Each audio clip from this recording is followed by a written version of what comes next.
하나님의 말씀은 디모데전서 1장 3절에서 7절까지 말씀입니다.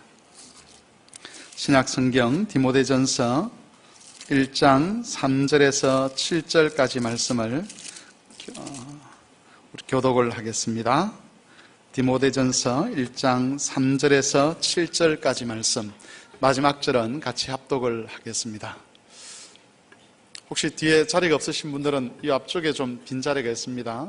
참고하시기 바랍니다. 교독을 하겠습니다. 내가 마게도냐로 갈 때에 너를 권하여 에베소에 머물러 한 것은 어떤 사람들을 명하여 다른 교훈을 가르치지 말며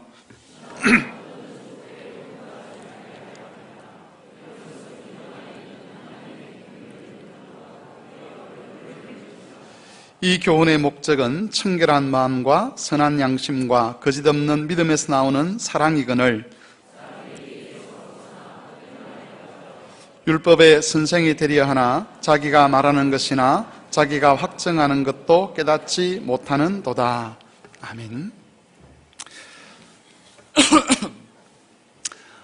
우리가 여기 다 같이 모여서 이렇게 예배를 드리지만 우리 각자가 어떻게 해서 예수를 믿게 되었는가 하는 그 믿음의 과정들을 돌아보면 사람들마다 다 그 믿게 된 동기나 과정들이 다르다는 것을 쉽게 알 수가 있습니다. 예를 들어서 어떤 사람들은 큰 잘못을 저지르고 난 다음에 하나님께서 어떤 환상이나 또는 어떤 책망이나 벌을 통해서 깨닫게 하시고 하나님께로 돌아와서 예수를 믿는 사람들이 있습니다. 또 어떤 사람들은 불치병에 걸렸는데 하나님께 기도하던 중에 병이 나아서 예수를 믿고 신앙생활을 하시는 분들도 계실 것입니다. 어떤 분들은 우연히 지나가다가 교회 종탑을 보았는데 그 종탑을 보고 난 뒤에 내가 교회를 다녀야 되겠다라는 생각이 들어서 예당을 찾아서 그 이후로 줄곧 믿음의 생활을 하셨다는 분도 제가 들어보았습니다. 어떤 분들은 가족들이나 지인들의 전도를 받아서, 또 어떤 분들은 환상적인 체험을 통해서, 또 어떤 분들은 어렸을 때부터 교회와 부모님들의 지도를 받아서 지금 이 자리까지 이르신 분들이 계실 것입니다. 그러면 여러분, 우리가 앞에서 살펴봤던 이런 여러 과정들 중에서 어떤 과정이 가장 하나님을 섬기는 데 있어서 좋은 그런 계기와 과정이라고 할 수 있겠습니까? 어떻게 예수를 믿으면 정말 그 사람은 예수를 믿는 출발부터 좋았다라고 그렇게 말을 할 수가 있겠습니까? 사실 우리가 어떻게 해서 예수를 믿었는가 하는 것은 어느 것이 좋고 어느 것이 나쁘다라고 할 수 있는 것이 없습니다. 왜냐하면 구원이라고 하는 것은 우리가 하나님께로부터, 하나님의 은혜로부터 받는 것인데, 하나님께서 우리에게 우리를 구원의 시작의 자리로 이끌어 가실 때에 우리가 처해 있는 상황, 또 우리 개인에 가지고 있는 성격, 특성, 이런 것들을 다 고려하셔서 우리에게 가장 적합한, 또 우리로 하여금 하나님께로 가장 잘 나올 수 있는 방법을 정하시기 때문에 어느 것은 더 좋고 어느 것은 더 나쁘다라고 말할 수 있는 그런 것이 없다는 것이죠. 그럼에도 불구하고 사람들은 극적인 방법으로 예수를 믿는 그것을 더 선호를 합니다. 그래서 이전에 한동안 한국 교회 안에서 소위 간증하는 사람들이 많았습니다. 그 간증의 내용들을 들어보면 주로 이런 거죠. 내가 하나님 없이 나쁜 생활을 많이 했는데 어떤 극적인 경험을 통해서 하나님을 만나게 되고, 그래서 내가 이제 예수를 열심히 믿는다라고 하는 그런 스토리를 가지고 간증하는 사람들이 많았습니다. 최근에는 그렇게 간증하는 것 때문에 곤란을 당하는 교회도 있고 또 곤란을 당하는 사람도 있지만, 어쨌든 그런 식의 사람들이 선호되고 그런 간증들이 교회 안에서 이렇게 인기를 얻었다는 것은 사람들이 다 그런 식의 어떤 극적인 변화를 절개한다는 것이고, 심지어 어떤 사람들은 자신이 이미 어렸을 때부터 예수를 잘 믿어왔고 교회와 가정의 신앙 지도를 잘 받아왔음에도 불구하고 그런 식으로 예수 믿는 것보다는 한번 하나님 앞에서 악을 행하다가 하나님의 어떤 극적인 간섭을 받아서 이렇게 돌아오는 그런 것을 꿈꾸는 그런 사람들도 있었습니다. 여러분, 왜 사람들이 이런 식으로 생각하는가라고 질문을 해보면 이것은 구원이라는 것을, 또 구원에 있어서 정말 중요한 것이 무엇인가 하는 것을 잊어버렸기 때문에 그렇습니다. 구원에 있어서 정말 중요한 것은 어떤 계기를 통해서 예수를 믿었는가 하는 것이 아니라 그 구원이 어디를 향해서 가고 있는가 하는 것, 그것이 훨씬 더 중요한 것입니다. 우리가 예수를 믿는 믿음을 갖게 된 과정들은 다양하겠지만 그것이 아무리 극적이고 감동적인 것이라 할지라도 구원의 목적을 향해 나아가는 출발선상에 서는 것임을 우리는 잊지 말아야 합니다. 여러분, 100m 달리기를 하는 선수를 한번 생각해 보십시오. 100m 달리기를 우리가 예를 들면 선수들이 자기 자리로 나올 때에, 그 출발선상으로 나올 때에 다양한 모습으로 나오겠죠. 어떤 사람은 굉장히 화려한 옷을 입을 수도 있습니다. 그런 화려한 옷을 입고 출발선상에 나오는 선수들은 이렇게 카메라에 집중적인 조명을 받겠죠. 그리고 사람들의 내리에도 깊이 인식이 될 수도 있을 것입니다. 또 어떤 사람들은 현란한 몸짓으로 나올 수도 있을 것입니다. 그러나 동일한 것이 하나 있는데 그것은 출발선상에 다 선다는 것이죠. 그리고 중요한 것은 얼마나 현란하게 나왔느냐, 아니면 또 얼마나 좋은 옷을 입었느냐가 아니라 그 사람이 그 경기에서 우승을 하느냐 하지 않느냐는 그런 문제입니다. 다시 말해서 중요한 것은 출발선상으로 나오는 것이 아니라 그 출발선상에서 목표를 향해서 제대로 달려갔느냐 아니냐는 것이 훨씬 더 중요하다는 것입니다. 마찬가지로 우리의 믿음을 경주에 비유를 해보자면 구원을 얻었다라고 할 때 그것은 어떤 방식으로 구원을 얻었든지 간에 출발선상에 서는 것과 같습니다. 하나님께서 우리를 예수 믿는 자리로 부르신 이유는 목표를 향해서 달려가도록 하기 위함입니다. 이처럼 우리를 구원의 자리에 이르게 하시고 그 믿음의 목표를 보고 그 목표를 향해서 나아가고 끝내는 그 목표에 이르도록 하는 이 구원의 전 과정, 이 전 과정을 일컬어서 뭐라고 이야기를 하느냐 하면 구원의 경륜이다, 그렇게 이야기를 합니다. 오늘 본문 4절을 보시면 하나님의 경륜이라는 말이 있습니다. 이 하나님의 경륜이라는 말 자체가 구원의 경륜이라는 말과 거의 비슷한 말이라고 할 수 있습니다. 하나님께서 계획하시고 그 계획하신 것을 이루시기 위해서 우리의 삶에 관여하시고 간섭하시는 모든 행위들을 포함해서 하나님의 경륜 또는 하나님의 구원의 경륜, 그렇게 이야기를 합니다. 우리는 하나님의 경륜을 통해서 구원의 목표점에 도달하게 됩니다. 구원의 목표점에 도달한 모습이 어떤 것인가에 대해서 5절은 이렇게 말하고 있습니다.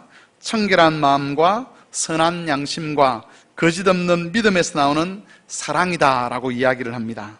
하나님께서 예수 믿는 자리에 우리를 이끄시고 거기서부터 우리 삶에 간섭하셔서 구원의 목표점까지 이르게 하시는 전 과정을 하나님의 구원의 경륜이라고 이야기를 하는데, 그 구원의 경륜이 무엇을 지향하고 있는가, 무엇을 목표로 하고 있는가라고 했을 때에 청결한 마음과 선한 양심과 거짓 없는 믿음에서 나오는 사랑이다, 그렇게 이야기를 하는 것이죠. 여기서 사랑이라고 하는 것은 하나님을 사랑하는 것과 다른 사람을 사랑하는 것이 다 포함되어 있는 말입니다.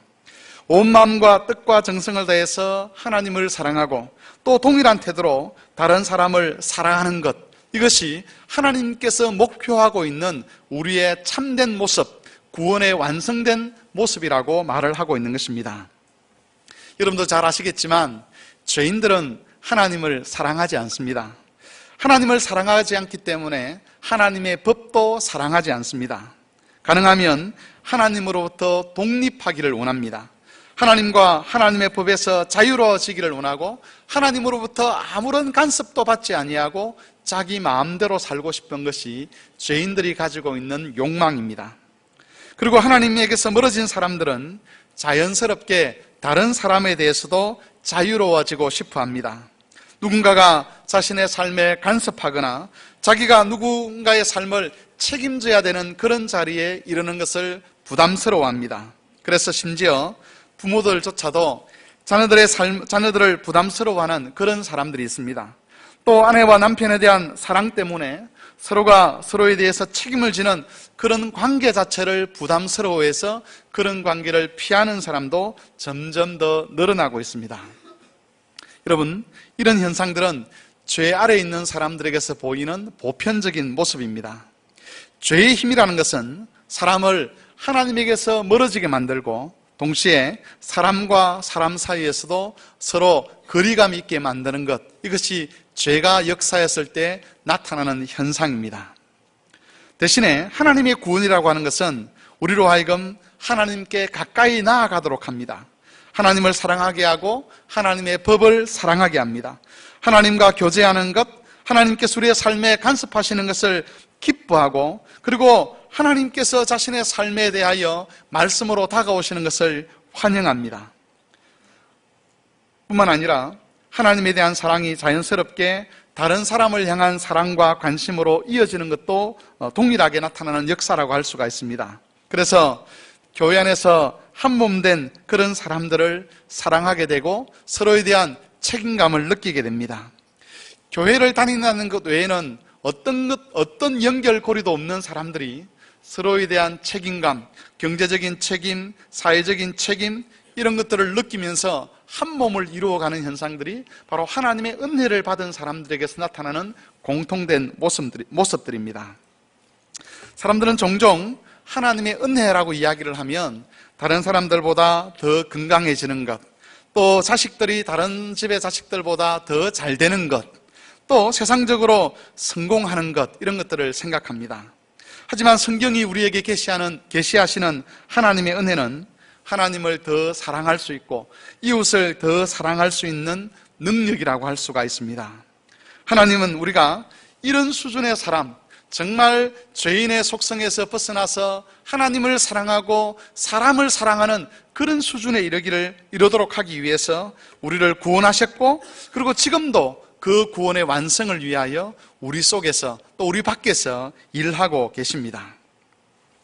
본문 4절을 보시면 그런 사랑, 구원의 완성이 어떻게 이루어지는가가 기록되어 있습니다. 그런 사랑은 청결한 마음과 선한 양심과 거짓 없는 믿음에서 나옵니다. 이 세 가지는 디모데전서에서 계속 반복되는 주제입니다. 바울은 디모데와 에베소 교회 성도들을 향해서 청결한 마음과 선한 양심과 거짓 없는 믿음을 위해서 경건의 훈련을 계속하라고 그렇게 권고하고 있습니다. 왜냐하면 바로 이런 것들을 통해서 하나님을 사랑하고 사람을 사랑할 수 있는 힘이 나오기 때문에 그렇습니다. 이 부분에 대해서는 앞으로 디모데전서를 살펴보면서 계속 말씀을 드리겠습니다. 오늘 우리가 좀 더 생각해 볼 문제는, 그렇다면 어떻게 우리는 청결한 마음과 선한 양심과 거짓 없는 믿음을 가지는 자리로 나아갈 수 있겠느냐 하는 것입니다. 여러분도 잘 아시다시피 우리가 처해 있는 영적 환경이라고 하는 것은 하나님께서 우리에게 약속하신 것이 이루어지기에 결코 좋은 환경은 아닙니다. 이것을 두 가지 면에서 살펴보겠습니다. 첫 번째는 우리라는 존재 자체가 선하지 않다는 것입니다. 마태복음 15장 말씀을 한번 보겠습니다. 마태복음 15장 16절에서 20절까지 말씀입니다. 신약 성경 26쪽 또는 27쪽쯤 되겠습니다. 마태복음 15장 16절에서 20절까지 말씀을 교독을 한번 해보겠습니다. 이것을 통해서 사람이라는 존재가 어떤 존재인가 하는 것을 여러분이 한번 확인해 보시기 바랍니다. 마태복음 15장 16절에서 20절까지 말씀 교독합니다. 예수께서 이르시되 너희도 아직까지 깨달음이 없느냐?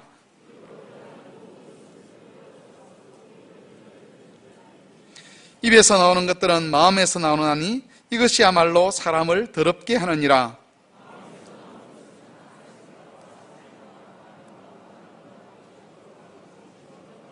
같이 읽습니다. 이런 것들이 사람을 더럽게 하는 것이요 씻지 않는 손으로 먹는 것은 사람을 더럽게 하지 못하느니라. 예수님께서 사람 안에 무엇이 들어있는지를 말씀해 주십니다. 사람 안에 살인과 간음과 음란과 도둑질과 거짓 증언과 비방이 가득하다라고 말씀하십니다. 우리는 우리 조상들의 죄성을 물려받은 사람들입니다. 그렇기 때문에 결코 스스로는 청결한 마음과 선한 양심과 거짓 없는 믿음을 가질 수 없습니다. 뿐만 아니라 하나님께서 우리에게 그것을 일시적으로 주신다 할지라도 우리에게는 그것을 지켜갈 만한 능력이 없습니다. 이런 면에서 우리가 하나님의 경륜을 따라서 하나님을 사랑하고 사람을 사랑할 수 있는 그런 존재가 된다는 것, 그것은 자연스럽게 이루어질 수 있는 일은 아니라는 겁니다. 두 번째로 우리가 살펴볼 것은 이 세상의 악함입니다. 에베소서 2장 1절에서 3절 말씀을 같이 한번 읽어보겠습니다. 신약성경 310쪽쯤 되겠습니다. 에베소서 2장 1절에서 3절까지 말씀을 다 같이 읽겠습니다. 그는 허물과 죄로 죽었던 너희를 살리셨도다. 그때의 너희는 그 가운데 생하여 이 세상 풍조를 따르고 공중의 권세 잡은 자를 따랐으니 곧 지금 불순종의 아들들 가운데 역사하는 영이라. 전에는 우리도 다 그 가운데서 우리 육체의 욕심을 따라 지내며 육체와 마음에 원하는 것을 하여 다른 이들과 같이 본질상 진노의 자녀이었더니. 여러분, 사도의 증언에 따르면 이 세상에는 공중 권세 잡은 자가 있다고 합니다. 우리는 그를 마귀라고 부르지요. 이 마귀가 사람들 사이에 풍조를 만들어내어서 사람들로 하여금 자신의 육체의 욕심을 존중하게 하고 육체와 마음에 원하는 것을 하도록 조장한다는 것이죠. 이 풍조라고 하는 것은 생각하는 방식이라는 말로 번역을 할 수도 있습니다. 또는 가치관이라는 말로도 번역을 할 수 있습니다. 어쨌든 한 시대, 한 세대를 아울러서 사람들이 정말 귀하다고 생각하는 것, 사람들이 어떤 생각하는 방식들, 그것들을 이 공중 권세 잡은 자가 만들어낸다는 것이지요. 그리고 이런 풍조에 휩쓸리게 되면 하나님께서 악하다고 한 그것조차도 악한 것으로 여겨지지 않게 되고 오히려 그것을 추구하며 살아가게 되는데, 그래서 결론적으로 어떻게 되느냐 하면 하나님의 진노를 쌓아가는 삶을 사람들이 살게 된다는 것입니다. 우리는 이런 세상에 살고 있습니다. 공중의 권세 잡은 자가 풍조를 만들어서 사람들의 생각과 삶을 미혹하는 그런 세상에 살면서 그 세상의 영향을 받고 있습니다. 우리가 알지 못하는 사이에 우리의 생각과 삶의 방식이 마귀가 만들어내는 그 악한 풍조에 물들어서 성경의 가르침보다는 자신의 욕망을 따라, 자신의 욕심을 따라 행하는 그런 경우들이 많다는 것입니다. 뿐만 아니라 우리가 이렇게 살아서는 안 되겠다라는 생각을 하고 하나님 말씀을 따라 살려고 하면 걸리는 것이 너무 많아집니다. 직장 생활도 마음에 걸리고, 또 가족 관계도 마음에 걸리고, 또 친구 관계도 마음에 걸립니다.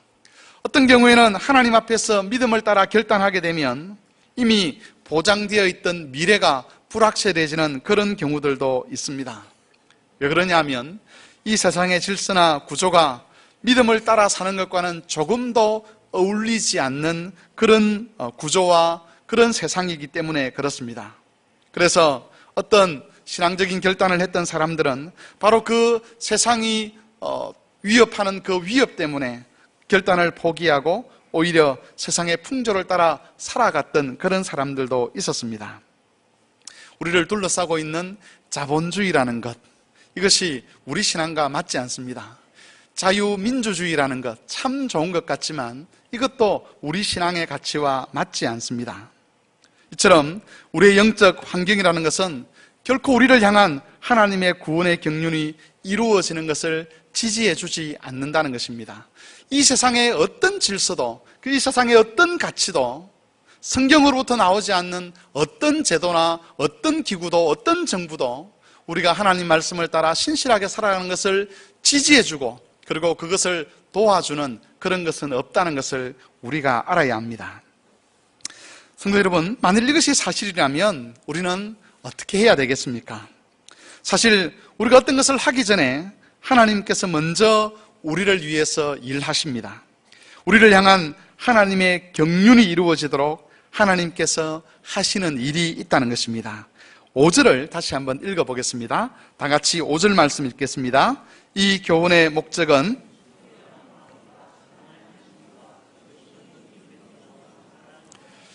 못 찾으신 것 같은데 디모데전서 1장 5절 찾으셔서 다시 한번 읽겠습니다.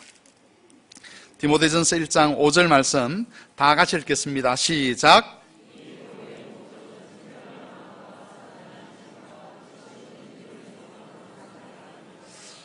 그럼 여기서 한 가지 우리가 성경을 읽을 때에 혹시 영어를 할 줄 아시는 분들은 항상 영어 성경과 한글 성경을 이렇게 비교해서 읽어보시면 훨씬 더 유익을 얻을 수 있습니다. 여기 교훈이라고 번역된 말, 제가 지난주에 성경에서 교훈이라고 번역된 말은 뭐라고 번역을 해야 된다고 말씀을 드렸죠? 교리라고 번역을 해야 된다고 말씀을 드렸는데, 여기서 말하고 있는 교훈은 교리하고 다른 말입니다. 왜 이렇게 번역을 했는지 모르겠지만 교훈은 교훈대로, 교리는 교리대로 이렇게 번역을 해야 되는데 이 말도 이렇게 번역하고 저 말도 이렇게 번역해서 혼란스럽게 만든 그런 경우들이 있습니다.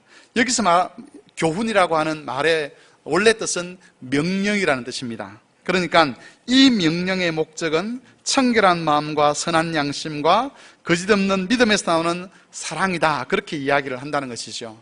그러면 여기서 말하는 이 명령은 무엇이겠습니까? 바로 1장 3절부터 이어지는 이야기죠. 내가 너를 에베소에 머물라고 한 것은 다른 어떤 사람들로 하여금 다른 교훈을 가르치지 말게 하고 신화와 족보에 창념하지 못하도록 하고 바로 내가 전수받은 그 교리를 가르치도록 하기 위함이라고 하는 이 모든 명령을 이야기합니다. 바른 교리를 가르쳐야 될 목적이 무엇이냐라고 그렇게 한마디로 요약할 수도 있겠지요. 바울이 하나님의 뜻을 따라 디모데를 에베소 교회에 파송해서 바른 교리를 설교하도록 했는데, 그렇게 설교하는 것이 결국 무엇을 위한 것인가 하면 하나님의 경륜, 청결한 마음과 선한 양심과 거짓없는 믿음을 갖게 만들고 바로 거기서 사랑이 형성되도록 하기 위해서 이 일을 하고 있다라고 이야기를 하는 것입니다. 성도 여러분, 우리는 여기서 하나님께서 신자들을 위하여 하시는 일, 또는 하나님께서 그 믿는 자들에게 주시는 귀한 선물이 무엇인가를 알 수가 있습니다. 하나님의 구원의 경륜을 이루기 위해서 하나님이 교회에 주신 선물은 다름이 아니라 교회 안에서 이루어지는 설교입니다. 다시 말해서 하나님의 말씀입니다. 이 설교를 통해서 신자가 자기 안에 있는 악한 본성을 극복하고 청결한 마음과 선한 양심과 거짓없는 믿음을 가질 수 있게 하셨습니다. 이 설교를 통해서 공중의 근세 잡은 마귀가 만들어내는 그 세상의 풍조를 이길 수 있도록 하나님께서 미리 예비를 하셨다는 것입니다. 사도들이 전수해준 바른 교리를 따르는 설교가 사람들의 보기에는 딱딱하기도 하고 능력이 없는 것처럼 여겨질 수도 있지만, 그 말씀을 잘 듣고 그 말씀을 읊조리면서 순종하려고 하면 그런 사람에게는 그 말씀이야말로 자신의 옛 본성에서 벗어나도록 하고, 그리고 이 세상 풍조를 거스리면서 하나님의 구원을 이루어가는, 구원의 경륜을 이루어가는 방편이 되도록 한다는 것입니다. 우리는 흔히 설교를 이야기할 때에 좋은 설교라는 이야기를 합니다. 그 좋은 설교의 기준이 무엇인가 하면 듣는 순간 마음에 감동이 확 오는 것, 듣는 순간 마음의 위로가 확 되는 것, 그런 것들을 좋은 설교라고 이야기를 하고 그런 설교를 듣기를 원합니다. 그런데 성경에 보면 많은 경우에 선포된 하나님 말씀에 대한 반응으로서 하나님이 요구하는 것은 읊조리는 것입니다. 설교를 다시 묵상하고 또 기회가 되면 그 설교를 자기 입을 통해서 반복적으로 말을 하고 그 설교를 가지고 기도하고 그 설교를 가지고 찬송하도록 성경은 요구를 하고 있습니다. 우리는 하나님 말씀이 즉시 감동과 위로로 다가오기를 원하지만 하나님께서 말씀을 주실 때는 즉각적인 감동과 즉각적인 위로가 목적이 아니라 그 말씀을 곱씹어가면서 과연 하나님 말씀이 그런가, 하나님께서 이 말씀을 하시는 의도는 무엇인가를 깊이 따져보고, 그리고 그 말씀 앞에서 자신의 모습을 냉철하게 살펴보는 그런 요구를 하시기 위하여 하나님 말씀을 주시는 것이지, 그 말씀을 듣고 순간적으로 감동하고 그 말씀을 듣고 순간적으로 위로를 얻는 그것을 목적으로 설교하도록 하지는 않으신다는 것입니다. 그래서 성경에 보면 묵상이라는 말이 정말 많이 나옵니다. 그 묵상이라는 말은 거의 대부분 엎조린다는 말로 번역을 할 수가 있습니다. 다시 생각하는 겁니다. 들은 말씀을 다시 생각하고 과연 그런가 하여 다시 살펴보고 다시 성경 말씀을 들추어 보면서 하나님께서 이 말씀을 통해서 나와 우리 가정과 우리 교회에 주시는 것이 무엇인가를 곱씹어보는 그런 과정들을, 그런 반응들을 하나님께서 요구하시는 것입니다. 여러분, 이렇게 엎조르기 위해서는 하나님 말씀을 잘 들어야 되겠죠. 설교가 행해지는 그때에 제대로 듣지 않는다면 절대로 하나님 말씀을 엎조릴 수가 없습니다. 만일 우리가 바른 교리에 근거한 설교를 주의 깊게 듣고 그리고 흘려버리지 않고 그 말씀을 엎조리게 된다면 그 말씀은 반드시 하나님의 경륜을 이루는 선물로 우리에게 나타나게 될 것입니다. 그 말씀이 우리와 교회 안에서 능력으로 나타나는 것을 보게 된다는 것입니다.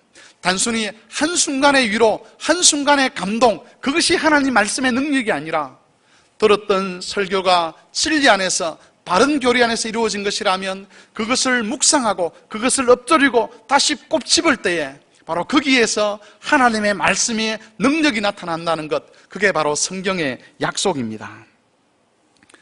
본문에서 바울이 경고하듯이 신화와 끝없는 족보 이야기, 그것은 사람을 감동하게 할 수 있고 사람에게 위로를 줄 수 있지만, 그러나 사도들이 전수해준 교리가 아닐 때 그것은 하나님의 경륜을 이루는 데 있어서는 전혀 도움이 되지 않는다는 것입니다.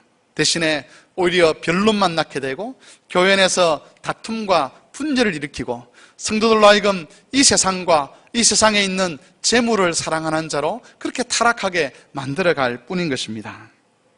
그러므로 성도 여러분, 예배 시간에 하나님께서 목사들을 세워서 설교하게 하실 때에 그 설교가 사도들의 전수해준 교리 안에서 이루어진 설교인지 확인하시고 그렇게 정당하게 베풀어진 하나님의 말씀이 맞다면 그 설교는 하나님께서 여러분에게 주시는 선물입니다.